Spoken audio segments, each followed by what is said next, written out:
Imagine living in a world where leaders lie, power is bought, and justice is asleep, where truth has no voice and selfishness rules the world. Now, ask yourself, what kind of leaders would you want in such a world? This is exactly the question raised in the powerful poem God Give Us Men. Today, we are going to explore a poem that is not just literature, it is a call for change, a cry for integrity, and a lesson that is still relevant today. God Give Us Men is a thought-provoking and powerful poem that focuses on the need for strong, honest, and morally upright leaders in society. The poem is written as a prayer to God asking for individuals who stand for truth, cannot be bribed or manipulated, have courage and integrity. It reflects a time of political and social challenges, but its message is timeless and universal. Let us get to know a little about the poet. The poem was written by Josiah Gilbert Holland, a 19th century American poet, novelist, and editor. He was known for writing about moral values, faith, family, hard work. Before becoming a writer, he studied medicine but later turned to literature. He also co-founded a famous magazine called Scribner's Monthly, which later became the Century magazine. His writings were popular because they connected deeply with everyday people and focused on ethical living. Let us get to know the characters and setting in this poem. Unlike a short story, this poem does not have traditional characters or a physical setting. However, we can understand its characters symbolically. The men means ideal leaders the poet is asking for. The demagogue means a dishonest leader who manipulates people. The rabble means the common crowd, often misguided or passive. Freedom and justice represent important values that are suffering. The setting is not a specific place, but a society facing corruption, injustice, and moral decline. Now, students, let us break down the poem step by step. In the beginning, the poet begins with a strong plea. God give us men. This sets the tone as urgent and emotional.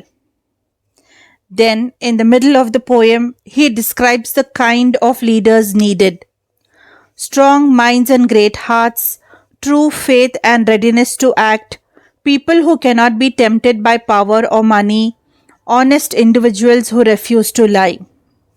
He also highlights leaders who stand up against false praise, think clearly, and act responsibly. Development. The poet then shifts focus to society. People make big promises but take little action. Selfishness leads to conflict and division. In the end, the poem ends on a serious note. Freedom is suffering, freedom weeps. Wrong is ruling the land, justice is inactive. Justice sleeps. Now, let us look at the themes, symbols, and important quotes. Themes. Moral leadership. The poem stresses the importance of leaders who are honest, brave, and principled.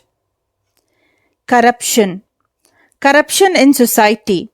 It criticizes leaders who are selfish, dishonest, and power hungry. Responsibility and integrity. True leadership requires responsibility and strong moral values. Social awareness. The poem reminds people that society suffers when individuals fail to act with integrity. Now, let us understand the symbols. Freedom weep means loss of rights and liberty. Justice sleeps means absence of fairness and law. Fog, confusion, corruption, and lack of clarity. Sun crowned, enlightened, noble individuals. Children, now let us understand the climax and let me conclude. The emotional peak comes when the poet describes the condition of society. Freedom is crying, justice is silent, and wrong is ruling. This creates a strong sense of urgency and concern. Let me conclude here. The poem concludes with a clear message. A nation can only thrive when it has leaders who are honest, courageous, and selfless. It is not just a request, it is a warning and a call to action. Now, it's your turn to think and reflect. Do you think leaders today match the qualities described in the poem? Can young people also become leaders with integrity? What qualities do you want to develop to become a better leader? Write your thoughts, discuss with your classmates, or share your opinion. And remember, change doesn't always start with leaders, sometimes it starts with you. God Give Us Men is not just a poem, it is a mirror to society and a reminder that true leadership begins with character. Thank you, students, for listening. Keep learning, keep growing. If you have understood the explanation, please subscribe to the channel, hit the bell icon, like this video, share it with your friends, and comment below your thoughts.